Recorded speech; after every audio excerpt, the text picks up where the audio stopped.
Pan o'n i'n 18, ges i registro i alw lan am 2 years service. Ges i medical, a'r first week in August 39, ges i'n alw lan. A tolo'r rhyfel mas a 3rd of September 39. A'r orders o'n i wedi gael fi, make for the sea, Dunkirk.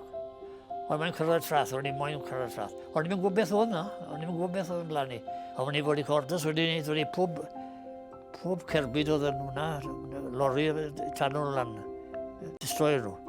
Oedd e ddiwedd. Fi bod lwcus iawn.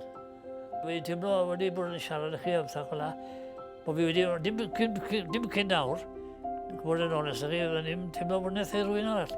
Ond fi'n teimlo a sbelau yn dod, wedi cael yr hon.